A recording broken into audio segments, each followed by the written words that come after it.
विजितात्मा जितेन्द्रियः सर्वभूतात्मभूतात्मा कुर्वन् अपि न लिप्यते।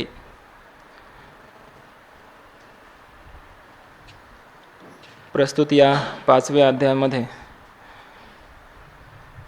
कर्मयोगाचा महिमा वर्णन केलेला आहे।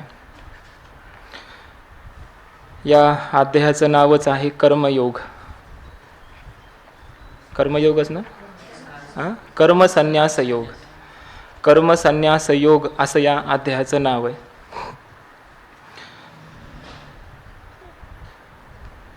या अध्यायाच्या सुरुवातीलाच अर्जुनाने मागच्या अध्यायातल्या काही विषयावर शंका घेतलेली आहे, प्रश्न विचारलेला आहे की मागच्या अध्यायामध्ये आपण कर्मसन्यासाचं वर्णन केलं आणि पुन्हा मला कर्मयोगाचंच आचरण करण्यासाठी सांगता। नेमकं मी काय करू? या दोन्हीपैकी श्रेष्ठ असा मार्ग माझ्यासाठी कोणता आहे ते तुम्ही सांगा, असा प्रश्न पहिल्या श्लोकामध्ये केलेला आहे। कर्मांचा संन्यास हा श्रेष्ठ आहे याचं स्तवन तुम्हीच केलं आणि पुन्हा कर्मयोगाचंही तुम्हीच स्तवन करता, असा दोन्ही कारण ज्ञान कर्म संन्यास योग असा पाठीमागचा अध्याय होता। तिथं ज्ञानयोगाचंही वर्णन होतं आणि कर्मयोगाचंही वर्णन होतं। दोन्ही प्रकारचं वर्णन तुम्ही पाठीमागे केलं, आमच्यासाठी कोणतं श्रेयस्कर आहे ते तुम्ही सांगा, असा प्रश्न केल्यानंतर भगवंताने उत्तर दिलं, तसं पाहिलं तर हे दोन्ही मार्ग श्रेयस्करच आहेत। कर्मयोग असो किंवा कर्मसन्यास असो, हे दोन्ही मार्ग निश्रेयस करव उभव। निश्रेयस म्हणजे मोक्ष, मोक्ष प्राप्ती करव, मोक्ष प्राप्त करून देणारेच असे हे दोन्ही मार्ग आहेत। पण तरीसुद्धा या दुसऱ्या श्लोकाच्या उत्तरार्धापासून म्हणजे इथून पुढे संन्यासः कर्मयोगश्च निश्रेयस करा उभव, इथे दोन्ही मार्ग हे मोक्षाप्रतच घेऊन जाणारे आहेत असं त्याचं उत्तर दिलं, एक उत्तर दिलं। पण त्यापैकी ज्या अर्थी प्रश्न विचारला तर मग भगवंतानं त्याचं स्पष्टीकरण करून याच्या दोन्ही मार्गापैकी जो अधिकारी ज्या मार्गाचा असेल त्या अधिकाऱ्यासाठी तो मार्ग श्रेष्ठ असतो। या न्यायाने जो कर्मयोगाचा अधिकारी आहे त्या कर्मयोगी पुरुषाच्या साठी म्हणून कर्मसन्यासापेक्षा कर्मयोग हा श्रेष्ठ आहे असं वर्णन केलं। तयोः तु कर्मसन्यासात कर्मयोगः विशिष्यते।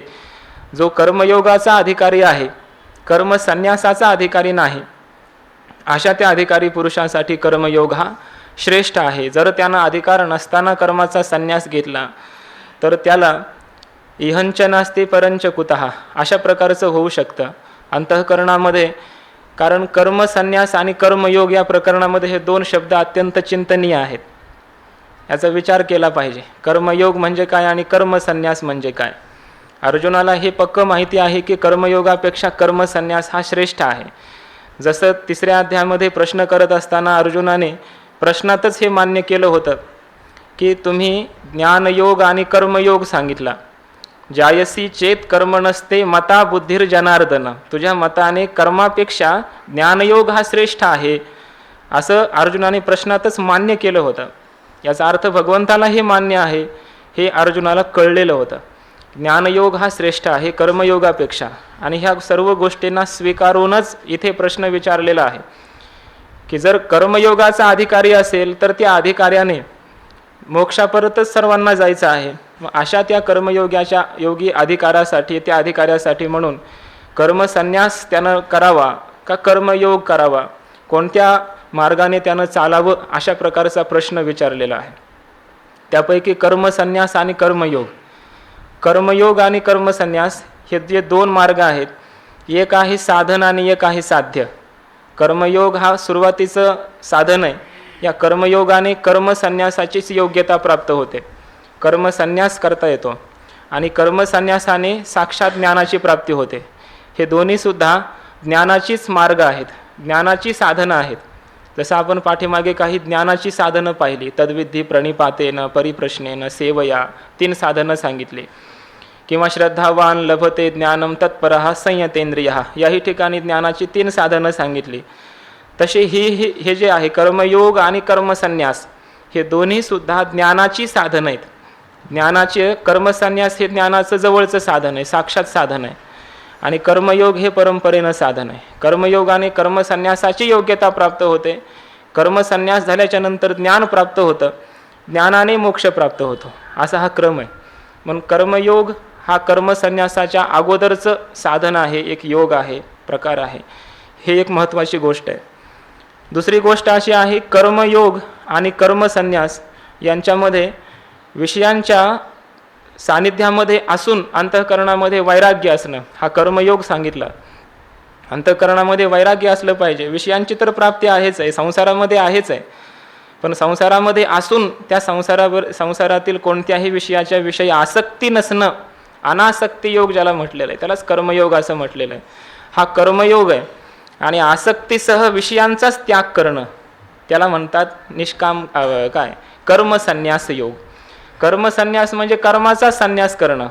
जे काही शास्त्रोचित शास्त्रविहित नित्यनैमित्तिक कर्म सांगितलेली आहे शास्त्रामध्ये, अहरहम संध्यामुपासित असे जे काही शास्त्रविहित कर्म सांगितलेत, ह्या सर्व कर्मांचा किंवा एखादा गृहस्थी असेल तर त्याच्यासाठी जे काही शास्त्रीय कर्म आहेत तर ते सगळ्या प्रकारच्या कर्मांचा, शास्त्रविहित अशा प्रकारच्या त्या कर्मांचा आसक्तीपूर्वक, आसक्तीसहित पूर्णपणे त्यागच करणं आहे ना, त्याला म्हणायचं कर्मसन्यास. हा कर्माचा संन्यास आहे.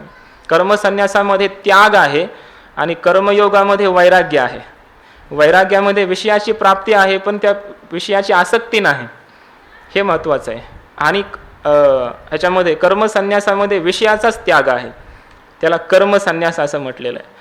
तर कर्मसन्यास म्हणजे विषयाचा पूर्णपणे त्याग होण्यासाठी अगोदर वैराग्य व्हावं लागतं. वैराग्यपूर्वकच जर तो त्याग झाला असेल तर तो खरा त्याग आहे, नाहीतर तो त्याग न होता तो भोगालाच कारण ठरू शकतो. जोपर्यंत तुकोबाराय जसं म्हणतात, तुका म्हणे नाही निरसला देह, किंवा जोपर्यंत तुम्हाला या देहाची चाड आहे, इच्छा आहे, तोपर्यंत तुम्ही देहावर उदास होऊ नका, असं जे तुकोबारायांचे प्रमाण आहे ते हेच सांगतात. जोपर्यंत खरं वैराग्य अंतःकरणात निर्माण नाही झालं तोपर्यंत त्या विषयाचा त्याग नका करू. नाहीतर मग काय होईल, आसक्ती अंतःकरणात जर घेऊन तुम्ही त्याग कराल, त्या आसक्ती अंतःकरणात आहे फक्त विषयाचाच वरवर त्याग झालेला आहे. आणि त्याग हा मनातून होणं गरजेचं आहे, आसक्तीचाही पूर्णपणे त्याग होणं गरजेचं आहे. पण अगोदर वैराग्य महत्त्वाचं आहे. पण कर्मयोगामध्ये वैराग्याला प्राधान्य आहे, महत्त्वाचं आहे. आणि कर्मसन्यासामध्ये विषयाचाच त्याग आहे, आसक्तीसह विषयाचा त्याग आहे, त्याला कर्मसन्यास असं म्हटलेलं आहे. दुसऱ्या भाषेमध्ये पंचदशिकारांच्या भाषेत बोलायचं तर वैराग्य, बोध आणि उपरम अशी 3 प्रकारची साधनं सांगितलीत. मोक्षाची साधनं आहेत ही सगळी. त्यात ज्ञान हे साक्षात साधन सांगितलेलं आहे. त्या ज्ञानाची पुन्हा सहाय्यक म्हणून वैराग्य आणि उपरम सांगितलेले आहेत. कर्मयोगामध्ये वैराग्य आहे आणि कर्मसन्यासामध्ये उपरम आहे. उपरम आणि वैराग्य यांच्यातही फरक आहे, भेद सांगितलेला आहे. वैराग्य म्हणजे काय, कारण तिन्हींची सुद्धा हेतू, स्वरूप, कार्य आणि भिन्न आणि असं म्हटलंय. प्रत्येकाचं हेतू वेगळं आहे. वैराग्य निर्माण होण्याचं जे कारण आहे ते वेगळं आहे, वैराग्याचं स्वरूप वेगळं आहे, वैराग्याचं फल वेगळं आहे. उपरतीचं कारण वेगळं आहे, साधन वेगळं आहे, उपरतीचं स्वरूप वेगळं आहे आणि उपरतीचं फल वेगळं आहे.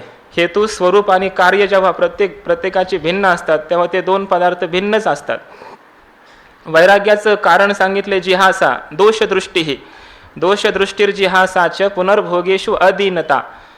दोषदृष्टी हे आहे ज्ञानपूर्व वैराग्याचं साधन. तिथंही थोडंसं मजेशीर चिंतन आहे ते, म्हणजे वैराग्य आणि उपरमाचं चिंतन करताना ज्ञानपूर्व वैराग्य, ज्ञानपूर्व उपरती आणि ज्ञानोत्तर वैराग्य, ज्ञानोत्तर उपरती यांचे पुन्हा स्वरूप वेगवेगळे आहेत. ज्ञानपूर्व वैराग्याचं वर्णन आहे पंचदशीमध्ये. ज्ञानाच्या अगोदरचं जे वैराग्य आहे तिथं अजून मिथ्यात्व झालं नाही, फक्त दोषदर्शन झालेलं आहे, अनित्यत्व कळलेलं आहे. अनित्यत्व हाही दोषच आहे एक. हे दोषदर्शनानेच खरं वैराग्य होत असतं. हे दोषदृष्टी झाली की जिहासा होते, त्यक्तुम इच्छा, त्यागाच्या इच्छेला वैराग्य म्हणतात, त्यागाला वैराग्य नाही म्हणत. त्याग म्हणजे उपरतीचं स्वरूप आहे. म्हणून त्यागाची जी इच्छा आहे, आसक्तीचा अभाव, विषय प्राप्त असताना विषयाच्या आसक्तीचा अभाव, त्याला वैराग्य असं म्हणतात.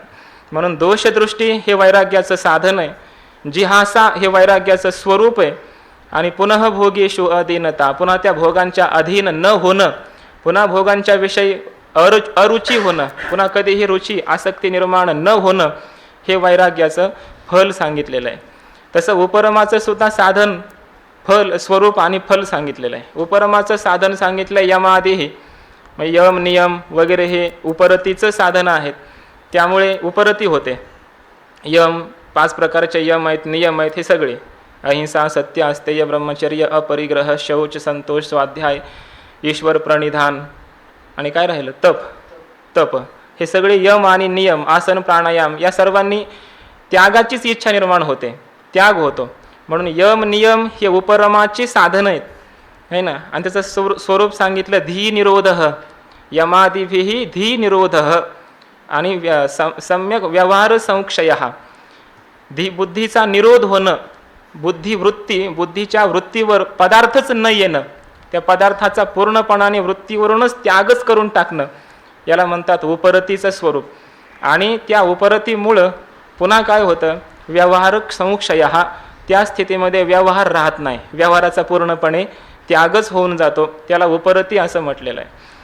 तसं इथे ते बोधाचं सुद्धा फल साधनं सांगितले. श्रवणादी बोधाची साधनं आहेत. सत्य मिथ्या विवेक हे ज्ञानाचं स्वरूप आहे. आणि पुन्हा भ्रांते हे अनुदय, पुन्हा भ्रम न होणं हे ज्ञानाचं फल आहे. पुन्हा मोह न होणं, एकदा मोह गेला की तो कुटुंब सपरिवार निघून जाणं, पुन्हा मोह न होणं, पुन्हा भ्रम न होणं, पुन्हा संशय निर्माण न होणं, हे खऱ्या ज्ञानाचं फल आहे. हे ज्ञानाचं फल सांगितलं. तसं इथे ह्या अशा यथार्थ ज्ञानाच्या प्राप्तीसाठी कर्मयोग आणि कर्मसन्यास सांगितले. त्यामध्ये कर्मयोग म्हणजे वैराग्य आहे आणि कर्मसन्यास म्हणजे उपरती आहे, उपरतीचं स्वरूप आहे. हे दोन्ही सुद्धा ज्ञानाची साधनच आहेत. वैराग्यामध्ये उपरतीमध्ये विषयाचा त्याग आहे आणि वैराग्यामध्ये आसक्तीचा त्याग आहे. म्हणून इथे कर्मयोगाचा अनुष्ठान करणारा जो ज्ञानोबा यांनी सांगितला, हा कर्तृत्व भोक्तृत्व यांची आसक्ती त्यानं पूर्णपणे सोडलेली आहे, असा हा कर्मयोगी आहे. या कर्मयोगाचं फार वर्णन ज्ञानोबा माऊलींनी केलेलं आहे. ते असंच केलं आहे, त्याच्या अंतःकरणामध्ये पूर्ण वैराग्य निर्माण झालेलं आहे आणि असा आहे तो. आणि असा असल्यामुळे तो जर याच कर्मयोगाचा अधिकारी असेल तर त्याच्यासाठी म्हणून हा कर्मयोगच श्रेष्ठ आहे. कर्मसन्यासाचा तो अधिकारी जर नसेल तर त्याच्यासाठी कर्मयोग हा श्रेष्ठ आहे. हे एक या ठिकाणी अत्यंत 2 गोष्टी महत्त्वाच्या आहेत. अधिकारी आहे कर्मयोगाचा, त्याच्यासाठी कर्मयोग हा श्रेष्ठ आहे. कर्मसन्यासात कर्मयोग विशिष्यते. भाष्यकार म्हणतात केवलात कर्मसन्यासात, म्हणजे ज्ञानरहित अशा प्रकारचा केवळ कर्माचा जो संन्यास आहे, त्याग आहे, त्यापेक्षा कर्मयोग हा विशेष आहे, श्रेष्ठ आहे, असं वर्णन केलं. आणि हेच कर्मयोगाचं वैशिष्ट्य पुढे 4-5 श्लोकांमध्ये केलेलं आहे. अगदी कालच्या श्लोकापर्यंत याचंच वर्णन केलं. 6व्या श्लोकापर्यंत हे कर्मयोगाचं वर्णन आहे. ज्ञेयस्य नित्य संन्यासी न द्वेष्टी न कांक्षती, हे कर्मयोगाचं स्वरूप आहे. निर्द्वंद्वो ही महाबाहो सुखम बंधात प्रमुच्यते, सुखाने सहज ह्या बंधातून तो मुक्त होतो. हे कर्मयोगी अशा पुरुषाचंच हे वर्णन आहे. सांख्ययोगो पृथग्माला हा प्रवदंती एकमपि आस्थितः सम्यक उभयोः विंदते फलम. जे पंडित आहेत, विद्वान आहेत, शास्त्र तात्पर्याचं ज्ञान ज्यांना आहे, असे पुरुष मात्र सांख्य आणि योग, कर्मसन्यास आणि कर्मयोग यांचं फल मात्र एकच आहे असं वर्णन करतात. त्यामुळे ते समानच आहेत. फलतः दोन्हीमध्ये साम्य आहे. अधिकारी भेदाने दोन्ही मार्ग वेगवेगळे आहेत, आहे ना. पण क्रमाने पाहिलं तर अगोदर कर्मयोग आहे, नंतर कर्मसन्यास आहे. पण दोन्हींचं फल मात्र एक आहे. फलतः समानच आहे. यांचं गंतव्य साध्य एकच आहे. पण कोणत्याही एका साधनामध्ये जर आरूढ झाला, विधीपूर्वक कर्म संन्यास जरी केला तरी तो मोक्षालाच जाणार आहे. आणि त्यानं अंतःकरणातून आसक्तीचा त्याग केला तरीही त्या आसक्तीचा अभाव झाल्यामुळे वरवर व्यवहारात तो करत का असेना, पण आसक्तीचा अभाव झाल्यामुळे त्याच्या अंतःकरणात ज्ञानाचा उदय होऊन ज्ञानाची योग्यता प्राप्त होऊन तो मुक्तच होणार आहे. पण कोणत्याही साधनामध्ये जर तो यथार्थ रीतीने चांगला राहिला, यथार्थ राहिला, तर तो मोक्षालाच जाणार आहे. म्हणून जे सांख्यांच्या द्वारे, सांख्यही म्हणजे ज्ञाननिष्ठ अशा संन्यासी पुरुषांना जे स्थान प्राप्त होतं, जो मोक्ष प्राप्त होतो, तोच योगही अपिगम्यते, तोच कर्मयोगी पुरुषांना सुद्धा तेच स्थान प्राप्त होतं. म्हणून सांख्य आणि योग यांना एकम यह पश्यते, जो एक जाणणारा आहे, फलतः एक जाणणारा आहे, सह पश्यती, त्यालाच खऱ्या अर्थाने ज्ञान झालेलं आहे, त्यालाच खऱ्या अर्थाने यांचं स्वरूप कळलेलं आहे असा अर्थ होतो. आणि जर कर्मयोगाचा अधिकारी असताना जर तो वरवर जर संन्यास केला तर त्याला तो संन्यास खऱ्या अर्थाने प्राप्त होणं शक्य नाही, खरा संन्यास घडणं शक्य नाही. संन्यासस्तु महाबाहो दुःखमाप्तुम अयोगतः, अयोगतः कर्मयोगाचं अनुष्ठान न करता अंतःकरणात पूर्ण वैराग्य नसताना सुद्धा जर संन्यास घेतला तर तो सह संन्यासः आप्तुम दुःखम, तो संन्यास प्राप्त करण्यासाठी दुःख आहे, कष्टाने सुद्धा तो संन्यास त्याला प्राप्त होणं अशक्य प्राय आहे. एखाद्या वेळी कदाचित त्याला संन्यास तो घडेल, कदाचित कालांतराने त्याच्या आसक्तीचा अभाव झाल्यावर, पण असं घडणं अशक्य प्राय अशा प्रकारचं आहे. म्हणून योगयुक्त जर कर्मयोगाने जर तो युक्त झाला, अशा क्रमाक्रमाने जर तो साधन करत गेला तर निश्चित रूपाने त्याला कर्मसन्यास प्राप्त होतो. योगयुक्त मुनिही ब्रह्म न चिरेण अधिगच्छति. या पूर्वार्धामध्ये भाष्यकाराने या ठिकाणी ब्रह्म शब्दाचा अर्थ संन्यास असा केला आहे. न्यासो ब्रह्म इति ब्रह्म, न्यासः इति ब्रह्म, ब्रह्म ही परः अशी श्रुती आहे. या श्रुतीवरून ब्रह्म शब्दाचा अर्थ संन्यास असा केलेला. त्याचं कारण असं आहे, पूर्वार्धातलं वाक्य आणि उत्तरार्धातलं वाक्य ह्या दोन्ही वाक्यांची एक वाक्यता सिद्ध झाली पाहिजे. पूर्वार्धातलं 6व्या श्लोकातलं वाक्य सांगतं की कर्मयोगाचं अनुष्ठान न करता संन्यास प्राप्त होणं शक्य नाही. संन्यासः तो महाबाहो दुःखम आप्तुम अयोगतः, अयोगतः संन्यासः आप्तुम दुःखम. कर्मयोग न करता संन्यास प्राप्त होणं हे अशक्य आहे, असं एक वाक्य झालं पूर्वार्धातलं. आणि उत्तरार्धामध्ये काय होतं, योगयुक्त म्हणजे कर्मयोगाचं अनुष्ठान ज्यानं केलं तो मात्र ब्रह्मस्वरूपाला प्राप्त होतो, एक वाक्यता सिद्ध होत नाही. म्हणून संन्यास प्राप्त व्हायचा असेल तर त्याला अगोदर कर्मयोगाचंच अनुष्ठान केलं पाहिजे. कर्मयोगाच्या अनुष्ठानारहित संन्यास सुद्धा सिद्ध होणं शक्य नाही. कर्म संन्यास प्राप्त करणं कठीण जर असेल तर सहजच उत्तरार्धामध्ये सांगतात की जो कर्मयोगाचं अनुष्ठान करतो त्याला ब्रह्म प्राप्त होतं, म्हणजे कर्मसन्यास प्राप्त होतो, म्हणजे ज्ञान योग्यता रूप कर्मसन्यास. कर्मसन्यास याचा अर्थ आहे ज्ञानाची योग्यता, ज्ञानाचा पूर्ण अधिकार प्राप्त होणं, की जो कर्मसन्यास हे ज्ञानाच्या जवळचं साधन आहे. श्रवणाचा तो खरा अधिकारी झाला, म्हणून ज्ञानाची योग्यता अंतःकरणामध्ये प्राप्त होणं हाच आहे कर्मसन्यास. आणि अशा कर्मसन्यासाला तो प्राप्त होतो. बघा, परमात्म ज्ञान निष्ठा लक्षणम असं भाष्यकारांचं सरळ म्हणणं आहे. परमात्म ज्ञान निष्ठा लक्षणम परमार्थ संन्यासम ब्रह्म, अशा ब्रह्मस्वरूपाला ब्रह्माला म्हणजे ज्ञाननिष्ठेला तो प्राप्त होतो. आणि ज्ञाननिष्ठा प्राप्त झाली की मग ब्रह्मस्वरूपाला प्राप्त होणारच आहे ज्ञानाच्या द्वारे. अशा प्रकारे त्याला हा संन्यास कर्मसन्यास प्राप्त करून घ्यायचा असेल तर कर्मयोगातूनच जावं लागेल, असं कर्मयोगाचं महात्म्य इथपर्यंत सांगितलेलं आहे. आता इथून पुढे जो कर्मयोगाचं अनुष्ठान करणारा पुरुष मग त्याला त्या कर्माचं अनुष्ठान करता करताच कर्मसन्यास होतो. कर्मसन्यासाची योग्यता म्हणजे ज्ञानयोग्यता प्राप्त होते. आणि त्या ज्ञानयोग्यता प्राप्तीच्या द्वारे नंतर तो ज्ञान प्राप्त होऊन मोक्षाला प्राप्त झाल्याच्या नंतर त्याची काय लक्षणं असतात, तो कर्मयोगी पुरुषच क्रमाक्रमाने कुठपर्यंत जातो, त्या कर्मयोगाचंच फल इथून पुढे सांगितलेलं आहे. इथून पुढे जवळजवळ पूर्ण अध्यायामध्ये कर्मयोगाचं अनुष्ठान करत करत गेलेला जो पुरुष आहे की याच्याद्वारे त्याला अंतःकरण शुद्धीद्वारे ज्ञान झालं, मग त्या ज्ञानाने त्याला मोक्ष प्राप्त झाला, जीवनमुक्त झाला. असा जो जीवनमुक्त पुरुष आहे मग त्याची वर्णन आहे या 7व्या श्लोकापासून जवळजवळ शेवटच्या श्लोकापर्यंत ही सगळी आता त्या महापुरुषाची लक्षणं सांगितलीत. ह्या 5व्या अध्यायामध्ये त्याचं वर्णन केलेलं आहे. कर्मयोगाचं अनुष्ठान करणाऱ्या साधकाचं, साधक हा कोणत्या अवस्थेपर्यंत जातो, तो ब्रह्मज्ञानी होऊन मुक्त कसा होतो, त्याचं सगळं वर्णन या श्लोकामध्ये केलेलं आहे. आणि त्या संपूर्ण इथून पुढच्या श्लोकांचं सूत्र म्हणजे हा प्रस्तुत श्लोक आहे. हा 7वा श्लोक इथून पुढच्या संपूर्ण श्लोकांचं सूत्र आहे. तो कसा होतो त्याचा क्रम या 7व्या श्लोकामध्ये भगवंतांनी सांगितला आहे. योगयुक्त विशुद्धात्मा विजितात्मा जितेंद्रिय सर्वभूतात्मभूतात्मा कुर्वन्नपि न लिप्यते. योगयुक्त या कर्मयोगाने युक्त झालेला पुरुष, कर्मयोग अनुष्ठानामध्ये ज्याने आणला असा जो पुरुष आहे तो कसा होतो, सुरुवातीला विशुद्धात्मा, विशुद्ध आत्मा अंतःकरणम यस्य, ज्याचं अंतःकरण शुद्ध झालं असा तो होतो.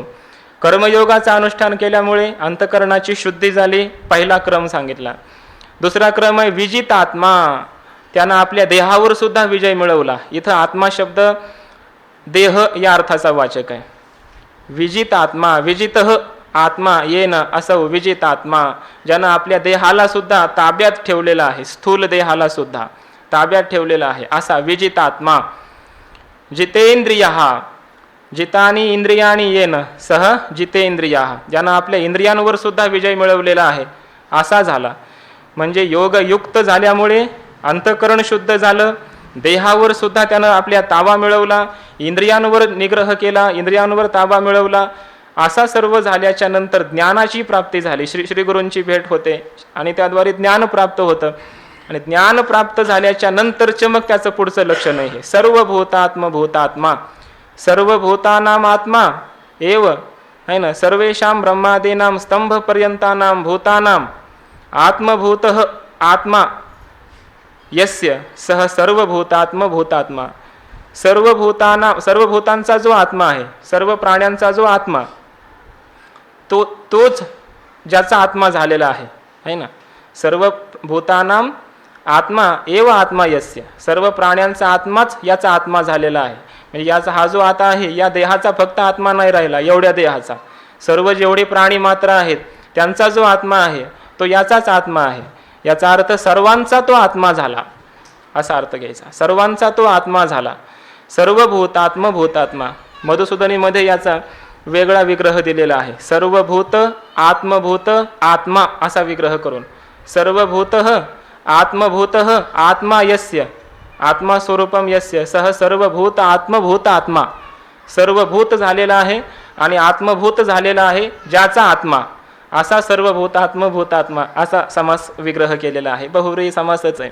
आणि त्या ठिकाणी सर्वभूत आत्मभूत या दोन शब्दांचे अर्थ सांगताना, सर्वभूत म्हणजे सर्व जड विश्व घ्यायचं, जड चेतनात्मक विश्व. सर्व या शब्दाने सर्वभूत म्हणजे जड विश्व, आत्मभूत म्हणजे चेतन विश्व. जड चेतनात्मक स्थावर जंगम जेवढं काही विश्व आहे तो संपूर्ण विश्व ज्याचं स्वरूपच झालेलं आहे, आत्मा झालेला आहे, त्याला म्हणायचं सर्वभूता आत्मभूत आत्मा. ज्याचा आत्मा, शेवटचा शब्द घ्यायचा विग्रहाच्या नंतर अर्थ करताना, ज्याचा आत्मा म्हणजे स्वरूप असं झालेलं आहे, सर्वभूत झालेलं आहे आणि आत्मभूत झालेलं आहे. जसं ज्ञानोबा म्हणतात ना, साधुबोध झाला या अभंगाचं शेवटचं चरण.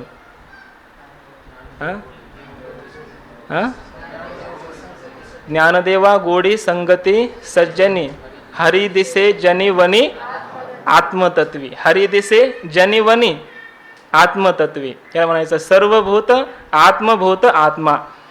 जनिवनी दिसे आहे ना सर्वभूत, आणि आत्मी दिसे म्हणजे आपल्या काय जनिवनी आत्मतत्वी. आपल्या आत्मतत्वाच्या ठिकाणी त्याला हरी दिसतो. हरीच आहे आत्मस्वरूपाच्या रूपानं आणि हरीच आहे जडचैतनात्मक संपूर्ण विश्वाच्या रूपाने.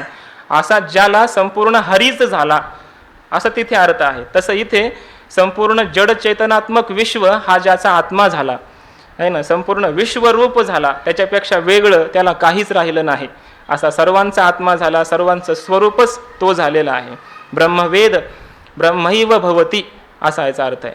किंवा सर्वम खलविदम ब्रह्म, सर्व पूर्ण ब्रह्मस्वरूपच आहे आणि हा ब्रह्म झाला म्हणजे किंबहुना चराचर आपणची झाला असा हा झाला. याला म्हणायचं सर्वभूतात्म भूतात्मा. इथपर्यंत हा गेला. पहिला आहे योगयुक्त, इथून हा गेला. कर्मयोगाने युक्त झाला, विशुद्धात्मा असा झाला, अंतःकरणावर विजय मिळवला, विजितात्मा देहावर विजय मिळवला, त्याचा देहसुद्धा निषिद्ध विषयाकडे न जाणं, स्वतःहून न जाणं. विजितात्मा जितेंद्रिय, इंद्रियांवर विजय मिळवला, ज्ञानाची योग्यता प्राप्त झाली, ज्ञान प्राप्त झालं. सर्वभूतात्म भूतात्मा त्याची सगळी विशेषण आहेत. असा तो झाला शेवटी. सर्व प्राणीरूप, सर्व जगत रूपच झाला, विश्वरूप झाला, ब्रह्मरूप अशा प्रकारचा झाला. आणि असा झाला तो पुरुष कुर्वन अपि न लिप्यते. त्यानं जरी काही मग ज्ञानोत्तर अशा स्थितीमध्ये काहीही कोणतीही कर्म जरी केली, कशासाठी भाष्यकार म्हणतात लोकसंग्रहाय कर्म कुर्वन अपि न लिप्यते न कर्मभिः बध्यते इत्यर्थः. लोकसंग्रहासाठी म्हणून त्यानं जरी कोणती कर्म केली, शास्त्रविहित कर्म जरी केली, तरी त्या कर्मांचा बंध त्याला प्राप्त होऊ शकत नाही. ज्ञानोबा यावर भाष्य करताय. जेणे भ्रांतीपासून हिरतले, गुरुवाक्ये मन धुतले, मग आत्मस्वरूपी घातले हरवनिया. जेणे ज्या कर्मयोगी पुरुषाने भ्रांती पासवनी हिरतले मन गुरुवाक्ये धुतले. भ्रमापासून हिरावून घेतलेलं मन श्रीगुरूंच्या वाक्याने धुतलं, सरळ वाक्य अर्थ आहे. आणि मग आत्मस्वरूपाच्या ठिकाणी घातले रोवनिया, हरवनिया. हरवनिया म्हणजे पूर्ण शिरवून खोचून आत्मस्वरूपाच्या ठिकाणी पूर्णपणे ते मन घातलं. म्हणजे असं मन आत्मस्वरूपात घातलं की ते पुन्हा आत्मस्वरूपातून बाहेर यायला तयार नाही, असं ते आत्मस्वरूपाशी समरस ते मन केलं. पहिल्यांदा काय केलं? भ्रांतीपासून हिरतले मन, भ्रमापासून हिरावून घेतलेलं, माघारी वळवलेलं असं ते मन गुरुवाक्याने धुतलं, शुद्ध केलं, पवित्र केलं. जसं ज्ञानोबा यांनी म्हटलं पुढे, गुरु दाविलिया वाटा येऊनी विवेक तीर्थ तटा धुवनिया मळकटा बुद्धीचा तेणे. बुद्धीचा मळकटा, बुद्धीमध्ये जे मालिन्य होतं त्या संपूर्ण मलिनता त्याला धुतलं, स्पर्श म्हणजे पूर्णपणे पवित्र अशा प्रकारचं केलं, शुद्ध केलं. गुरुवाक्ये मन धुतले, गुरूंच्या वाक्याने, श्रीगुरूंच्या वाक्याने, तत्वमसी महावाक्याच्या द्वारे त्याच्या अंतःकरणामध्ये जे अज्ञानाचं मालिन्य होतं, अविद्येचा मळ होता, तो अविद्येचा मळ त्यानं पूर्णपणे निवृत्त करून टाकला. जेणे भ्रांतीपासून हिरतले, हे सुद्धा गुरुवाक्ये हा शब्द अगोदर घ्यायचा, कारण गुरूंच्या वाक्याशिवाय भ्रमाची निवृत्ती होत नाही. गुरुवाक्ये भ्रांतीपासून हिरतले आणि मग गुरुवाक्ये मन धुतले. श्रीगुरूंच्या वाक्याने भ्रमापासून ते मन वळवलं. भ्रम म्हणजे भ्रांती, या भ्रांतीपासून ते मन वळवलं, मागं घेतलं, म्हणजे संसारापासून ते वळवलं, पाठीमागे घेतलं, आत्मस्वरूपाकडं लावलं ते मन, संसारापासून मागं लावलं. सारासार विचारिता भ्रांती ते पाही असारता, या संपूर्ण असार अशा तत्वाला, जगतालाच भ्रम असं म्हटलेलं आहे. हा संपूर्ण जगत हा एक कार्याध्यास आहे, भ्रम आहे. तो जगत हाच भ्रम आहे. या संपूर्ण जगतरूपी भ्रमापासून यानं मन आपलं काढून घेतलं. जगतातल्या कोणत्याही विषयावर सत्यत्वाने ते मन जाऊच दिलं नाही. त्या संपूर्ण विषयापासून मन हिरावून घेऊन त्या आत्मस्वरूपाकडे लावलं. साधनेतलं हे संपूर्ण वर्णन आहे. भ्रांतीपासून हिरतले याचा अर्थ त्या जगताला मिथ्या म्हटलं असं नाही. अगोदर साधनेमध्ये त्या संपूर्ण जगतापासून मन काढून घेतलं, आत्मस्वरूपाकडे ते लावलं आणि मग गुरुवाक्ये मन धुतले. त्या गुरूंच्या वाक्याच्या द्वारे, श्रीगुरूंच्या उपदेशाच्या द्वारे त्या मनाला स्वच्छ केलं. अविद्या, विक्षेप, मल ह्या संपूर्ण मलांनी रहित अशा प्रकारे ते मन केलं. मलरहित असं ते मन झालं. अविद्या, अज्ञानही पूर्णपणे निघून गेलं असं ते मन झालं, शुद्ध मन झालं. आणि मग त्या अंतःकरणामध्ये ज्ञान झालेलं आहे. मग आत्मस्वरूपी घातले हरवनिया, आत्मस्वरूपाच्या ठिकाणी ते रोवून ठेवलं, कायमचं ते आत्मस्वरूपावर स्थिर केलं, असं ते मन झालं. आणि असं मन झाल्यामुळे ते मन आता त्या स्वरूपाहून वेगळं राहिलं नाही. मन हे राम झाले, मन हे राम झाले, अशा तो अवस्थेला प्राप्त झाला. पूर्ण या श्लोकामध्ये जो क्रम सांगितला, एका श्लोकात पूर्ण क्रम सांगितला आहे. हे एक वैशिष्ट्य असतं व्याख्यानाचं. कधी कधी सूत्रातून बोललं जातं, संक्षिप्त भाषा, आणि कधी कधी विस्तारानं बरेचसे श्लोक येतात, विस्तारानं वर्णन केलं जातं. ह्या 7वा श्लोक हा संक्षिप्त सूत्रात्मक श्लोक आहे. आता याचंच पुढं सगळं वर्णन आहे. मग कुर्वनपि न लिप्यते हे सूत्र आहे. मग काय कुर्वनपि न लिप्यते, पश्यन् शृण्वन् स्पृशन् जिघ्रन्, झालं संपूर्ण पूर्ण अध्यायामध्ये हे वर्णन आहे. मग काहीही त्यानं सगळे कर्म करत असताना सुद्धा हा न लिप्यते, त्याला लेप लागत नाही कर्माचा, तो बद्ध होत नाही, हे संपूर्ण वर्णन आहे. कारण तो सर्व भूतात्मा झालेला आहे. याचं संपूर्ण वर्णन पुढच्या श्लोकांमध्ये केलं आहे. हे सूत्र मध्ये वर्णन करणारा श्लोक आहे. तसंच ज्ञानोबरायांनी सुद्धा हे एकाच ओवीत सांगितलं सगळं. भ्रांतीपासून हिरतले, गुरुवाक्ये मन धुतले आणि आत्मस्वरूपी घातले हरवनिया, रोवनिया. पूर्णपणे इतकं ते स्वरूपाशी तल्लीन केलं की सर्व भूतात्मा असा झाला. या जडचेतन विश्वाहून तो वेगळा राहिलाच नाही, कारण ब्रह्मरूप झाला, आत्मरूप झाला, सर्व व्यापक अशा स्वरूपाला तो प्राप्त झाला. पूर्ण श्लोकाचं तात्पर्य एकाच ओळीमध्ये माऊलींनी सुद्धा सांगितलं. आता कसा झाला हा स्वरूपाहून वेगळाच राहिला नाही, सर्व भूतात्मा असा झाला, त्यासाठी उदाहरण सांगतात. जैसे समुद्री लवण न पडे तव वेगळे अल्प आवडे, मग होय सिंधूची एवढे मिळे तेव्हा. तैसे संकल्पवनी काढिले जयाचे मनची चैतन्य जाहले, तेने एकदेशीय परी व्यापिले लोकत्रय. जैसे समुद्री लवण न पडे, ज्याप्रमाणे समुद्रामध्ये ते मीठ पडलेलं नाही तव तोपर्यंत वेगळे अल्प आवडे. तोपर्यंत ते एक वेगळं आहे समुद्रापेक्षा असं वाटतं. अल्प म्हणजे परिच्छिन्न आहे, छोटा आहे, एक मिठाचा खडा आहे. समुद्र व्यापक आहे, मोठा आहे. हे कुठपर्यंत? जोपर्यंत ते मीठ समुद्रामध्ये पडलं नाही तोपर्यंत. मग होय सिंधूची एवढे मिळे तेव्हा, मग मिळे तेव्हा सिंधूची एवढे होय. जेव्हा ते समुद्राला मिळालं त्यावेळी ते सिंधू एवढं झालं, समुद्रा एवढं झालं आणि वेगळं राहिलं नाही, आहे ना. वेगळं राहिलं नाही आणि समुद्रा एवढं झालं, एक रूप झालं.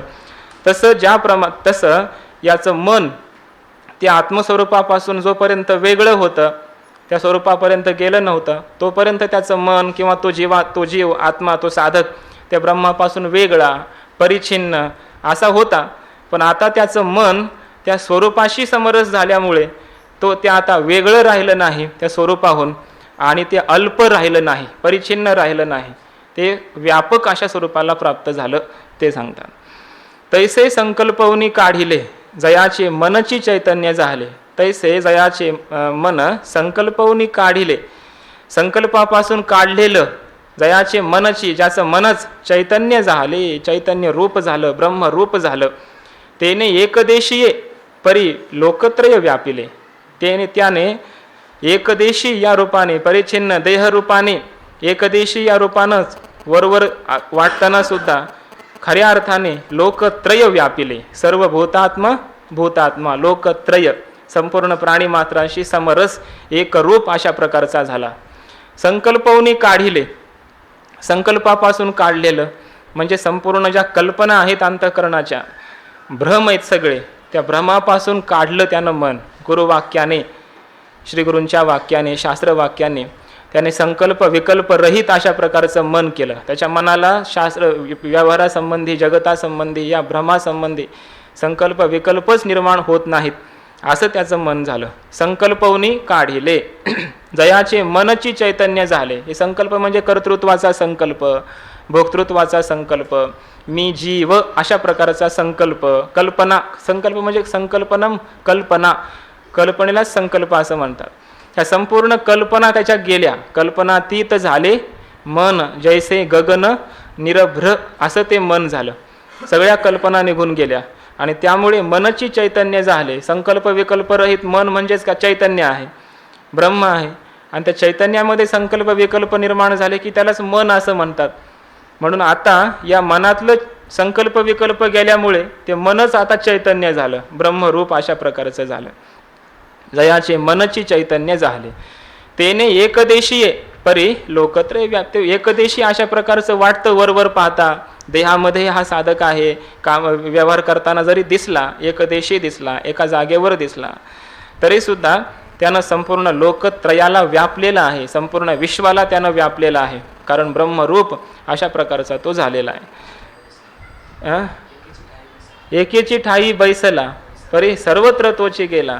हे असो विश्व झाला अंगेची तो, है ना. एका जागेने बसला, एकदेशी आहे, परी सर्वत्र तोची गेला. त्याने लोकत्रय व्यापिले, है ना. सर्वत्र तोच गेलेला आहे, ब्रह्मरूपाने तो सर्वत्र आहे. आणि हे असो विश्व झाला अंगेची तो, अंगाने तो, स्वरूपाने ब्रह्मरूपाने तो विश्वच झालेला आहे, विश्वरूप झाला. आता करता कर्म करावे हे कुंटले तया स्वभावे, आणि करी जरी आघवे तरीही अकर्ता तो. आता असं झाल्याच्या नंतर कुर्वन्नपि न लिप्यते याचा हा अर्थ आहे. करता कर्म करावे, कर्तृत्व, करता म्हणजे मी करता आहे, अमुक अमुक एखादं कर्म आहे, करावे म्हणजे एखादं कर्तव्य आहे, काहीतरी करायचं आहे, शिल्लक आहे, कर्तव्य आहे. ही जी त्रिपुटी आहे, करता कर्म कर्तव्य, हे संपूर्ण त्रिपुटी जया स्वभावे खुंटले, याला सहज आपोआप आत्मरूप झाल्यामुळे त्याला आता ह्या त्रिपुटीचा वेगळा बाध करण्याची किंवा वेगळी निवृत्ती करण्याची गरज नाही. आता सूर्याचा उदय हाच जगामध्ये प्रकाशाचा उदय आहे. सूर्य उगवल्यावर त्याला आणखी वेगळा प्रकाश द्यावा लागत नाही. सूर्य उगवणं म्हणजेच प्रकाशाची प्राप्ती असते. तसं आत्मरूप होणं म्हणजेच जगताचा बाध आहे. आत्मरूप होणं, ज्ञानरूप होणं म्हणजेच त्रिपुटी संपली. म्हणून हा आत्मरूप झाला असल्यामुळे याला आता कर्ता कर्म करणं हे सहज नाहीसं झालं, ते राहिलं नाही, खुंटले. आणि करी जरी आघवे, जरी शरीराच्या रूपानं इंद्रियांनी याच्याद्वारे तो जरी काही करत असताना व्यावहारिक दृष्टिकोनातून दिसला तरीसुद्धा अकर्ता तो, वास्तविक रूपाने तो अकर्ता आहे, काही करणारा नाही अशा प्रकारचा आहे. करत असताना सुद्धा तो अकर्ता आहे, काही न करता सुद्धा खऱ्या अर्थानं तो करता आहे, असंही वर्णन सापडतं ज्ञानीपुरुषाचं. आणि काहीच केलं नाही पण सगळं केलं असंही त्याचं वर्णन आहे. आणि काही सर्व जरी केलं तरी काहीच केलं नाही असंही त्याचं वर्णन आहे. जसं पाठीमागे म्हटलं ना, कर्मणी अकर्मयः पश्येत अकर्मणीच कर्मयः स बुद्धिमान मनुष्येषु स युक्तः कृत्स्न कर्मकृत. सगळी कर्म करणारा खऱ्या अर्थाने तोच आहे. काही न करताही त्यानं सगळं काही केलंय. का? सर्वांच्या जगतात जेवढ्या क्रिया चालल्या त्याच्याच अधिष्ठानावर चाललेल्या आहेत. सर्वांच्या रूपानं जणू काही तोच करणारा आहे, किंवा सगळ्या कर्माची फलं त्याला प्राप्त झालेली आहेत. म्हणून त्यानं सगळं काही आता केलेलंच आहे. कर्त्याच्या कर्माची फलं त्याला प्राप्त झालेली आहेतच आहे, कारण मुख्य फल प्राप्त झालेलं आहे. आणि सगळं जरी त्यानं काही केलं करताना दिसला शरीराच्याद्वारे तरी खऱ्या अर्थाने आत्मरूपाने तो काहीच करत नाही. का? कर्मात अकर्म पाहतो हा. कर्मणी अकर्मयः पश्येत. काही सगळी कर्म होत असताना सुद्धा तो आत्म्याचं अकर्म पाहतो. आत्मा हा अक्रिय आहे, निष्क्रिय आहे असं पाहणारा तो असल्यामुळे त्यानं सर्व काही जरी करताना दिसला तरी आत्मदृष्टीने, त्याच्या स्वदृष्टीने मात्र तो काहीच करता नाही, करणारा नाही. लोक म्हणतात करणारा, म्हणू शकतात हा करता आहे, भोगता आहे, पण कोणते लोक म्हणतात ते देखो काय सुरुवात काय, मुक्ताचे देह तैसे हाले चाले संस्कार वशे, ते देखोनी लोकू पिशे करता म्हणते. पिशे लोकू करता म्हणते. लोकांचं विशेषण आहे ते, है ना. ते देखोनी लोकू पिशे, पिशे लोकू म्हणजे पेशे आडनावाचे नव्हे. जे लोक पिशे आहेत म्हणजे वेडे आहेत. परवाच पंचदशीमध्ये श्लोक गेला, शास्त्र हृदयम अजानानः. शास्त्राच्या हृदयाला न जाणणारे असे जे मूढ आहेत, असे मूढ पुरुषच त्या ज्ञातत्ववेत्या पुरुषाला करता, काहीतरी करणारा, व्यवहारी अशा प्रकारचं म्हणत असतात. खऱ्या अर्थाने तो अकर्ता, कारण संस्कार वशे मुक्ताचे देह हाले चाले संस्कार वशे, संस्काराने त्याचं चाललेलं आहे सर्व. म्हणून ज्ञानोत्तर ज्ञानीपुरुषाच्या संपूर्ण क्रिया ह्या अध्यास मूल नसतात. पंचदशीमध्ये फार सुंदर वर्णन केलेलं आहे. अध्यास मूलक जेवढ्या क्रिया असतील त्या बाधक आहेत, आणि अध्यास मूल अध्यास रहित जेवढ्या क्रिया आहेत, अध्यासाला निर्मूलन करून अन्योन्य अध्यास पूर्णपणाने निवृत्त झालेला आहे ज्याचा, त्यानं काही करू द्या त्याचं ते कर्म त्याला बाधक होत नाही. आणि अध्यास ठेवून त्यानं काही केलं तर ते सर्व कर्म त्याला बाधकच आहे, कर्माला बंधक मानलेलं आहे, बंधक आहे ते कर्म. अध्यास मूल अशा प्रकारचं सर्व बाधक आहे.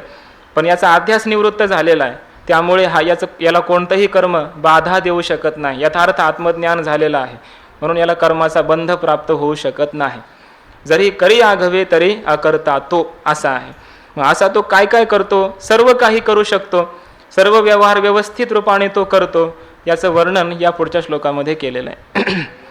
नैव किंचित करोमी ती युक्तो मन्येत तत्त्ववित्, पश्यै शृण्वन् स्पृशै जिघ्रन् नश्नन् गच्छन् स्वपै श्वसन्, प्रलपन् विसृजन् गृह्णन् उन्मिषन् निमिषन्नपि, इंद्रियाणि इंद्रियार्थेषु वर्तन्त इति धारयन्. नैव किंचित करोमीति युक्तो मन्येत तत्त्ववित्, पश्यै शृण्वन् स्पृशै जिघ्रन् नश्नन् गच्छन् स्वपै श्वसन्, प्रलपन् विसृजन् गृह्णन् उन्मिषन् निमिषन्नपि, इंद्रियाणि इंद्रियार्थेषु वर्तन्त इति धारयन्. नैव किंचित करोमीति युक्तो मन्येत तत्त्ववित्, पश्यै शृण्वन् स्पृशै जिघ्रन् नश्नन् गच्छन् स्वपै श्वसन्, प्रलपन् विसृजन् गृह्णन् उन्मिषन् निमिषन्नपि, थेषु वर्तन्त इति धारयन्. काय? नैव किंचित करोमि न एव किंचित करोमि इति युक्तः मन्येत तत्त्ववित्, पश्यन् शृण्वन् स्पृशन् जिघ्रन् अश्नन् गच्छन् स्वपन् श्वसन्, प्रलपन विसृजन गृह्णन उन्मिशन निमिशन अपि इंद्रियाणि इंद्रियार्थेषु वर्तन्ते इति धारयन्. तत्वविद युक्तः सन् न एव किंचित करोमि इति मन्यते. जो तत्ववेत्ता पुरुष आहे, ब्रह्मस्वरूपाला जाणणारा पुरुष आहे, तो असा युक्त झालेला आहे. म्हणजे कर्मयोगाने युक्त झालेला असा आणि मग तत्ववेत्ता झालेला असा जो पुरुष आहे तो नैव किंचित करोमि इति मन्यते. मी काहीच खऱ्या अर्थाने करत नाही, कोणत्याही कर्माचा मी करता नाही असं तो मानत असतो. काय करत असताना? पश्यन म्हणजे पाहणारा, पाहत असताना, शृण्वन ऐकत असताना, स्पृशन स्पर्श करत असताना, जिघ्रन म्हणजे सुगंध घेत असताना, अश्नन काही खात असताना, गच्छन जात असताना, स्वपन झोपला असताना, झोपत ही क्रिया करत असताना, श्वसन श्वासोश्वास करत असताना, प्रलपन म्हणजे काही बोलत असताना, विसृजन म्हणजे त्याग करत असताना, गृह्णन काही स्वीकार करत असताना, उन्मिशन निमिशन अपि म्हणजे इतकंच काय शेवटचा शब्द आहे, श्वासोश्वास करत असताना सुद्धा. उन्मिशन आणि निमिशन म्हणजे नेत्रांची उघड झाप ही करत असताना किंवा श्वासोश्वास करत असताना, इंद्रियाणि इंद्रियार्थेषु वर्तन्ते इति धारयन्. संपूर्ण ही इंद्रियच इंद्रियांच्या विषयाच्या ठिकाणी प्रवृत्त होतात. ज्ञानेंद्रिये कर्मेंद्रिये सगळ्यांचे हे व्यापार सांगितले. ज्ञानेंद्रिये कर्मेंद्रिये आणि मन हे सगळे आपापल्या विषयाकडे जातात, पण मी मात्र काही करत नाही. गुणाः गुणेषु वर्तन्त आहे ना वतात असा तत्ववेत्ता पुरुष मानतो. प्रकृते हे क्रियमाणाने गुणैः कर्माणि सर्वशः अहंकार विमूढात्मा कर्ताहमिति मन्यते. ही प्रकृतीचं सगळं करणं आहे, प्रकृती रूप इंद्रियांचं हे सगळं करणं आहे. पण जो अहंकारी पुरुष आहे, मूढ आहे, तो मात्र मी केला असं मानतो. तत्वविद तो महाबाहो गुणकर्म विभागयोः गुणागुणेषु वर्तन्त इति मत्वा न सज्जते. त्या ठिकाणी तो आसक्त होत नाही. पण इंद्रियच विषयांच्या ठिकाणी प्रवृत्त होतात, माझा यांच्याशी काही संबंध नाही असा आत्मा तो आत्मयाचे ठाई. देखी जे देहीचा धर्मो देही ऐशे देखणे ते पाही आन आहाती त्याच्यातला हा आहे. असा कर्मयोगाच्या मार्गाने गेलेला इथपर्यंत असा हा जातो, तत्ववेत्ता होतो आणि कोणत्याही क्रियेचं कर्तृत्व आपल्या ठिकाणी तो घेत नाही अशा प्रकारचा आहे. म्हणजे ही सगळी कर्म तो करतो, पण कोणत्याही कर्माचं कर्तृत्व तो घेत नसल्यामुळे या कर्माची बाधा त्याला होत नाही. हे तत्ववेत्या पुरुषाचं वर्णन आहे. तत्ववेत्ता पुरुष कोणतंही कर्म करू शकतो, म्हणजे कर्म त्याच्याकडून होतात नाही असं नाही. कारण कर्म होणं, क्रिया होणं हे प्रारब्धाचं फल आहे. ज्ञानाचं फल व्यवहाराकडे प्रवृत्ती होणं किंवा व्यवहारातून निवृत्ती होणं हे ज्ञानाचं फल नाही सांगितलेलं, हे प्रारब्धाचं फल आहे. एखाद्या क्रियेकडे प्रवृत्त झाला प्रारब्धामुळे झाला, निवृत्त झाला तरी प्रारब्धामुळेच झाला. ज्ञानाचा आणि प्रारब्धाचा विरोध नाही. प्रारब्ध कर्म करून घेतं, भोग दिल्याशिवाय राहत नाही आणि त्या संपूर्ण कर्माला, त्या कर्मभोगाला, फलभोगाला ज्ञान फक्त मिथ्या म्हणतं. म्हणून ज्ञान आणि प्रारब्ध कर्म यांचा विरोध नाही. म्हणून ज्ञानीपुरुष हा सगळ्या प्रकारची कर्म करू शकतो असा त्याचा सिद्धांत सांगितलेला आहे. ज्ञानाचा आणि संचित कर्माचा विरोध आहे, ज्ञानाचा आणि क्रियमान कर्माचा विरोध आहे, पण ज्ञानाचा आणि प्रारब्ध कर्माचा विरोध नाही. ज्ञान हे संचित कर्म नाशक आहे. संचित कर्म दग्ध करणारं ज्ञान आहे. ज्ञानाने संचित कर्माचा नाश झाला. ज्ञान हे क्रियमान कर्म फल अनुत्पादक आहे, निष्फलक आहे. क्रियमान कर्म निष्फलक आहे. कोण? ज्ञान. ज्ञान झालं की क्रियमान कर्माचं फल त्याला प्राप्त होत नाही, असंगत्वाचा बोध असल्यामुळे. ज्ञान आणि क्रियमान कर्म, ज्ञान क्रियमान कर्माचा विरोधक नाही, पण क्रियमान कर्माच्या फलाचा विरोधक आहे ना. क्रियमान कर्म तर होत राहतं, कर्म तर होत आहे, ज्ञानोत्तरसुद्धा, पण ज्ञानोत्तर त्या क्रियमान कर्माचं फल मात्र ज्ञान होऊ देत नाही. ज्ञान झालेलं आहे त्यामुळं त्या कर्माचं फल उत्पन्न होत नाही. म्हणून ज्ञान हे संचित कर्म नाशक आहे आणि क्रियमान कर्म निष्फलक आहे. क्रियमान कर्माचं फल ते होऊ देत नाही, निष्फल करून टाकतं त्याला. आणि प्रारब्ध कर्माच्या मात्र अविरोधक आहे, विरोधी नाही. की प्रारब्ध कर्मामुळे हा देह प्राप्त झालेला आहे. नाहीतर मग ज्ञानाचा आणि प्रारब्धाचा जर विरोध असता तर ज्ञान होता क्षणीच हा देह पडायला पाहिजे. का? प्रारब्ध संपलं, ज्ञान आणि प्रारब्ध कर्माचाही नाश झाला तर मग प्रारब्धच नसल्यास देह राहत नाही, देह पडला, मृत्यू झाला, ज्ञान नावाचा एक रोग होईल. ज्ञान झालं की लोक मरायला लागतील, लगेच कळेल मग ज्ञान कोणाला झालं कोणाला नाही झालं. एवढं मात्र नक्की झालं असतं, कळलं असतं खरं ज्ञान, हा आता ज्ञान ह्यांना झालं. पण काय उपयोग कळून? ज्ञान झालं की मेले असते लोक लगेच. असं ज्ञान कोणीच, कारण कोणीच नसतं असं मेलं. का? ज्ञानच कोणी प्राप्त केलं नसतं. कानावर सुद्धा कोणी शब्द घेतले नसते. का? ज्ञान, त्या शब्दामध्ये शक्ती आहे. जर चुकून जर हा शब्द तत्वमसी महावाक्य कानावर पडलं आणि जर ज्ञान झालं, देह पडला, तर काय करायचं?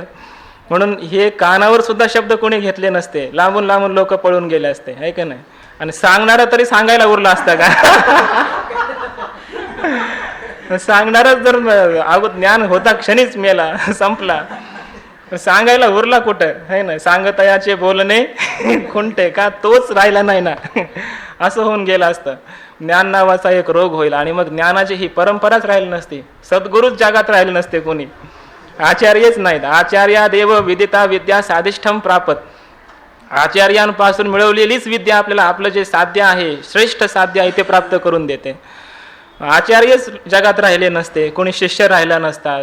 शास्त्राचा जो आग्रह आहे, ज्ञानादेव तो कैवल्यम, ह्या शास्त्राला अनर्थक आला असतं, आहे की नाही? आणि कुणालाच मोक्ष प्राप्त झाला नसता. सर्वात महत्त्वाची गोष्ट, कारण ज्ञानाने मोक्ष होतो हा सिद्धांत आहे. आणि हे ज्ञान कोणी प्राप्त करून घेतलं नसतं. का? ज्ञान होता क्षणीच लोक मरायला लागले, असं झालं असतं, मृत्यू प्राप्त होतो. तर ज्ञान कोणी प्राप्त केलं नसतं, मग कुणालाच मोक्ष प्राप्त झाला नसता. अनिर्मोक्ष प्रसंग, हे सगळे अनर्थ दोष प्राप्त झाले असते. का? जर ज्ञान आणि प्रारब्ध कर्माचा विरोध मानला तर हे सगळे अनर्थ प्राप्त होतात. म्हणून ज्ञान आणि प्रारब्ध कर्माचा विरोध नाही. आणि प्रारब्ध कर्म करून घेतं कर्म सगळे. म्हणून ज्ञानी पुरुष ज्ञान कालामध्ये सुद्धा सगळ्या प्रकारची कर्म त्याच्या देहाकडून, इंद्रियाकडून होऊ शकतात, सगळ्या प्रकारची होऊ शकतात. पंचदशीमध्ये प्रश्न विचारला अगोदर पूर्व पक्षाने की पुराणादेशो भरतादे हे अप्रवृत्ती ही श्रुता. भरत जे आहे, जड भरत राजा वगैरे, या भरतादेकांची अप्रवृत्ती सांगितलेली आहे. म्हणजे ते व्यवहारातून निवृत्त झाले, त्यांच्या ठिकाणी काही व्यवहार राहिला नाही ज्ञान झाल्यावर. म्हणून ज्ञानाचं फल कर्मातून अप्रवृत्ती होणं आहे असं मानलं पाहिजे. ज्ञान झाल्यास तो व्यवहार करत नाही, व्यवहाराचा नाश होतो, अव्यवहार्य स्थितीत तो राहतो, असं मानावं लागेल, असं पूर्वपक्ष म्हणतो. तर तिथं उत्तर दिलं की त्यांनी जरी काही व्यवहाराचा त्याग केला असला तरी ते त्याग करणं हे ज्ञान फलक नाही. म्हणजे ज्ञानामुळे तो त्याग त्यांनी केला असं नाही. त्याने जो त्याग केला तो सुखासाठी केला, सुखासाठी. कारण संगीही बाध्यते लोके निसंग सुखम अश्नुते. संघाचा प्रभावच आहे दुःख देणं, विषयाचा स्वभावच आहे दुःख देणं. म्हणून तो ज्ञानी असो की अज्ञानी असो, त्याला ते विषय दुःख दिल्याशिवाय राहत नाहीत, असं होतं. पण एवढं मात्र आहे की ज्ञान कालामध्ये त्याची जीवनमुक्ती मात्र अबाधित राहते, त्याला विदेहमुक्ती प्राप्त होते. पण जर तो व्यावहारिक संघामध्ये राहिला तर त्याला ते व्यवहार, जसं बाबा म्हणतात की त्या मिरच्याच्या बाजारात गेल्यावर ठसका लागल्याशिवाय राहत नाही, तसं व्यवहारामध्ये पडलेला मग कोणी असो, मुमुक्ष असू द्या, साधक असू द्या, बद्ध असू द्या, नाहीतर जीवनमुक्त असू द्या, व्यवहारामध्ये गेला की त्या व्यवहाराची त्याला सगळे दुःख संकट प्राप्त होणारच आहेत.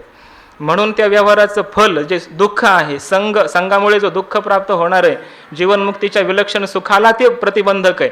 प्रारब्ध कर्मामध्ये प्राप्त होणाऱ्या व्यवहाराच्या अडचणी, व्यवहार हा तो जीवनमुक्तीच्या विलक्षण सुखाला प्रतिबंधक आहे, जीवनमुक्तीला किंवा विदेहमुक्तीला प्रतिबंधक नाही आहे, असं आहे. म्हणून ज्ञानाचा आणि त्या प्रारब्ध कर्माचा विरोध नाही आहे ना, ते प्रारब्ध कर्म विरोध करीत नाही. पण जो अप्रवृत्ती दिसून येते ती ज्ञानामुळे झाली असं नाही. असे बरेच जण आहेत की ज्यांनी संपूर्ण व्यवहाराचा त्याग केला पण ते ज्ञानी नसतात. ज्ञान झालंच असतं असं नाही. तीर्थयात्रा करत फिरणारे मोठे मोठे वैरागी साधू असतात, त्यांना ज्ञान झालंय असं निश्चित रूपानं सांगता येत नाही. कारण कोणाच्या आश्रमात जाऊन श्रीगुरूंच्या जवळ जाऊन ते श्रवणच करत नाही, बसतच नाहीत, फक्त फिरत राहतात, यात्रा करत राहतात, त्यांना ज्ञान कसं होणार? पण मात्र अंतःकरणामध्ये आसक्ती नाही, संसाराविषयी त्याग केलेला आहे ना, संघाचा त्याग, अप्रवृत्ती आहे व्यवहारामध्ये. याचा अर्थ काही ज्ञान झालंय असं मानता येत नाही. आणि ज्ञान झालं म्हणजे अप्रवृत्ती होते असंही मानता येत नाही. म्हणजे अप्रवृत्ती होणं आणि प्रवृत्ती होणं हे प्रारब्ध दोषाचं कारण आहे. प्रारब्धामुळे हे सगळ्या गोष्टी होतात. संघामुळे दुःख प्राप्त होतं म्हणून संघाचा त्याग त्या महापुरुषांनी केला. ज्ञानामुळे त्याग केला असं मात्र नाही. ज्ञान फक्त मिथ्यात्व निश्चय करून देतं. ज्ञानामुळे त्या पदार्थापासून सुख दुःखाची प्राप्ती याच्यामध्ये काही बदल होतो असं नाही. ज्ञान पूर्वकालामध्ये ज्या पदार्थाचं सेवन केल्यावर आनंद मिळत होता, ज्ञानोत्तर दशेमध्ये तो पदार्थ खाल्ल्यास काय कडू लागणार आहे का? साधी गोष्ट आहे ना. ज्ञानोत्तर स्थितीमध्ये तसेच सगळे व्यवहार होत राहतात, त्याच आवडी निवडी राहतात, त्याच्यामध्ये काहीच फरक होत नाही. इच्छांस्तु कोटी वस्तूनी असं म्हटलंय. सगळ्या गोष्टी तो तशाच करतो, कारण प्रारब्ध कर्म आणि ज्ञान यांच्यामध्ये विरोध नाही हे सिद्ध केलेलं आहेच आहे. ते असंच आहे. आणि असं असल्यामुळे त्या प्रारब्धामुळे सगळ्या प्रकारची कर्म होऊ शकतात. कृष्ण भोगी शुकस्त्यागी राज्ञौ जनक राघवौ वसिष्ठ कर्म करताच सर्व ते ज्ञानिनः समाहा. ह्या सगळ्यांचं प्रारब्ध कर्म भिन्न भिन्न आहे, पण ज्ञान मात्र समान आहे. कृष्ण भोगी असू शकतो, भोगामध्ये सुद्धा तो त्यागी असू शकतो, आहे की नाही. शुकस त्यागी असे असू शकतात. वरवर पाहता सगळ्यांचं प्रारब्ध कर्म भिन्न भिन्न अशा प्रकारचं आहे. आणि असे प्रत्येकाचं प्रारब्ध फक्त भिन्न आहे, वरच्या क्रिया भिन्न आहेत, पण त्यांच्या स्वरूपात ज्ञानात तो मात्र काही फरक नाही. सर्वांना पंचदशीकारांनी म्हटलं, सर्वांचं जे ज्ञान आहे ते सारखं आहे आणि सर्वांना मोक्ष सारखा मिळणार आहे. सर्वांना जो मोक्ष आहे तो समानच मिळणार आहे विदेह मुक्ती रूपे. आणि सर्वांची जीवनमुक्ती सारखीच आहे. सर्वांना ज्ञान समानच आहे, त्यांच्या प्रारब्ध कर्मामध्ये मात्र भिन्नता आहे. असं असल्यामुळे प्रारब्ध कर्म भिन्न भिन्न प्रकारची कर्म क्रिया भोग देऊ शकतं आणि असा ज्ञानी पुरुष सगळ्या प्रकारच्या व्यवहारामध्ये असू शकतो असं या श्लोकामध्ये वर्णन केलं आहे. जसं ते बाबा स्वामी महाराजांची गोष्ट सांगत असतात. त्या काय जजची राणी ना, तिनं स्वामी महाराजांना भोजनाचं आमंत्रण दिलं. अत्यंत तिकडची ते आमटी वगैरे तिखट अशा प्रकारची ती आमटी जेवायला दिलं. मग ते त्यांना अगदी त्रास व्हायला लागला त्या तिखट खाल्ल्याच्या नंतर. ते म्हणायला लागले, तुम्ही तर ज्ञानी, तुम्हाला ज्ञान झालेलं आहे आणि तुम्हाला मग तिखट खारट वगैरे कसं तुम्हाला का कळावं असं ते म्हणते. स्वामी महाराज म्हटले, तुला कळतं की नाही सगळं हे? ते म्हटले, आम्ही तर काय अज्ञानी, आम्हाला कळणारच हे तिखट खारट वगैरे. ते म्हटले, तू अज्ञानी असून तुला कळतं, मी तर तुझा बाप ज्ञानी, मला का कळू नये असं म्हटलं. म्हणजे ज्ञानाने काही त्याच्या व्यवहारामध्ये बदल होतो असं नाही. ते सगळी कर्म तो करत राहतो. जे पार्था तया देही मी ऐसा आठवू नाही, तरी कर्तृत्व कैचे काही उरे सांगे. आता हे सरळ बोल आहेत, नेहमी आपण ऐकत असतो, सांगत असतो, त्यामुळे याच्यामध्ये आणि पूर्ण विस्तार याचा होऊन गेलेलाच आहे. हे अर्जुना, कारण की जे कारण अर्जुना त्याच्या देहामध्ये म्हणजे अंतःकरणामध्ये मी ऐसा आठवू नाही, त्याला मी अशा प्रकारची जाणीवच राहिली नाही, स्मरणच राहिलं नाही, तरी कर्तृत्व कैचे काही उरे सांगे. त्याच्या अंतःकरणामध्ये मी करता आहे अशा प्रकारची भावना उरेलच कशी सांग. ऐसे तनुत्यागे विन अमृताचे गुण दिसती संपूर्ण योगयुक्ता. अशा प्रकारे शरीराच्या त्यागाशिवाय शरीर पडलं तर नाही, देहीचं विदेही भोगू दशा, देहामध्ये आहेच आहे, पण तरी सुद्धा अमृताचे गुण दिसती संपूर्ण योगयुक्ता. त्या योगयुक्ताच्या ठिकाणी अमूर्त अशा त्या ब्रह्मस्वरूपाचे संपूर्ण परब्रह्माचे गुण चिन्ह लक्षणं दिसतात. म्हणजे तो देहामध्ये असतानाच विदेह झाला, ब्रह्मरूप अशा प्रकारचा झालेला आहे. एरवी अनिकाचीये परी तोही एक शरीरी अशेषाही व्यापारी वर्ततू दिसे.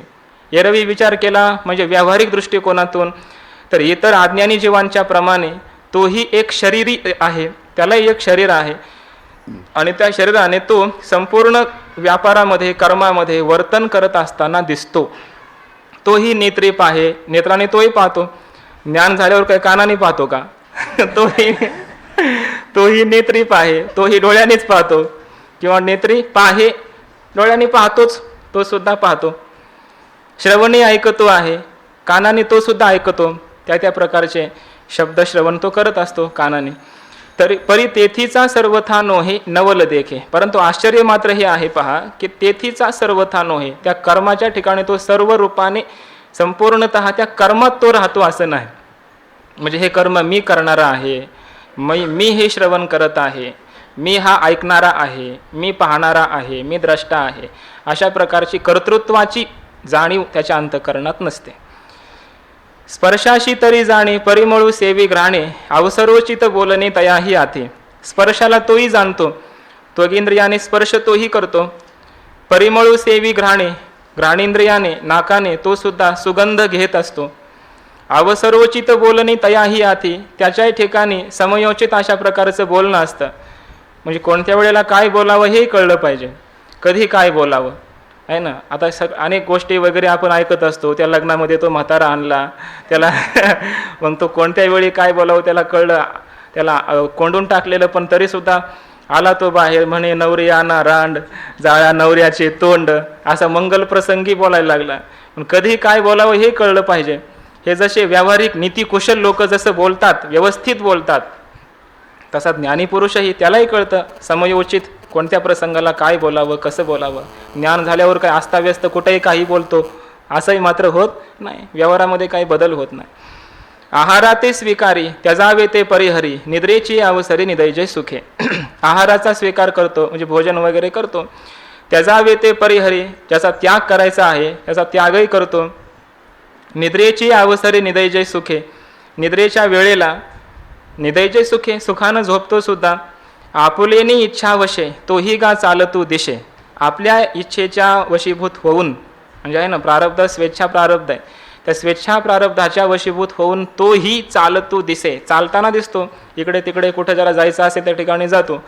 पै सकळ कर्म ऐशे राहटे कीर, निश्चित रूपाने अशा प्रकारची सगळी कर्म तो करत असतो. हे सांगो काय एक एक गोष्टी काय सांगाव्यात.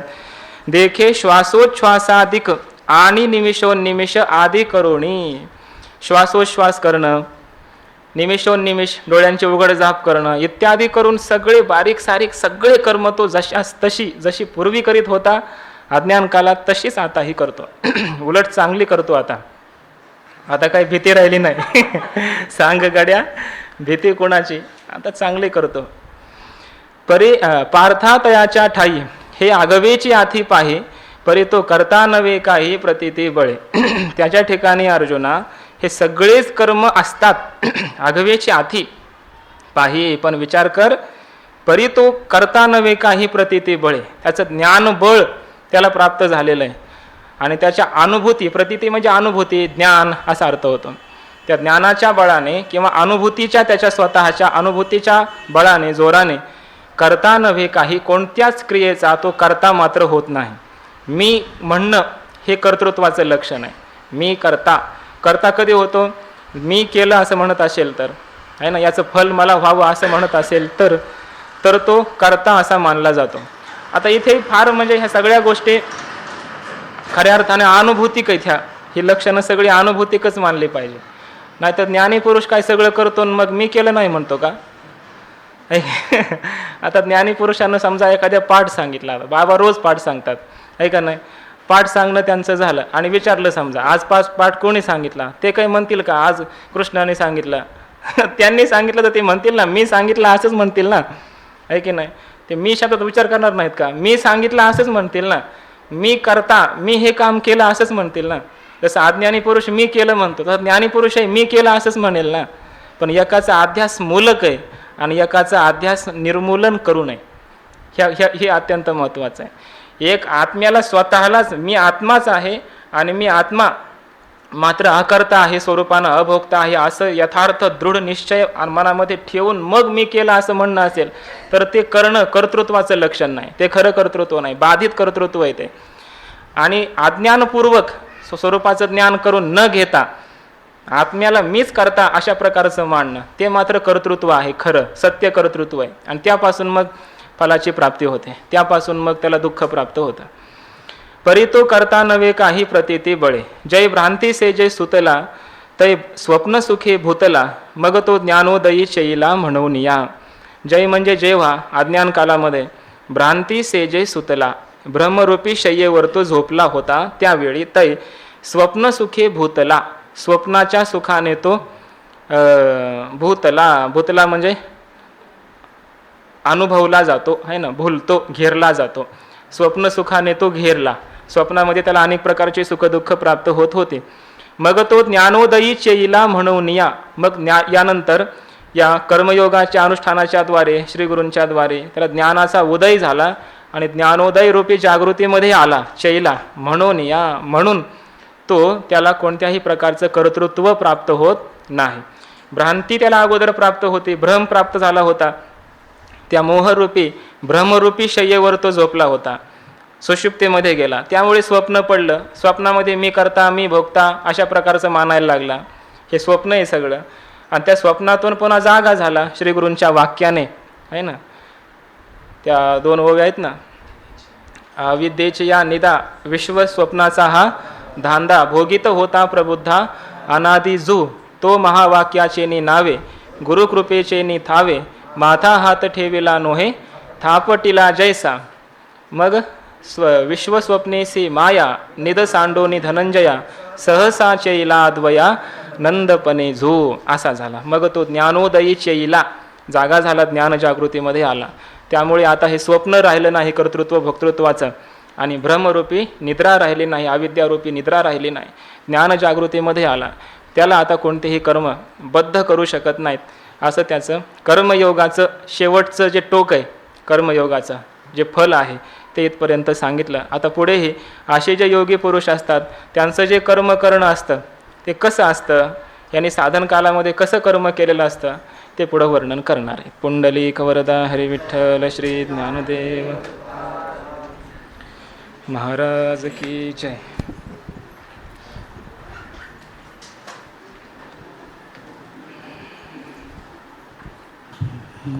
चौधरी सोनाग्राम अमृत महोत्सव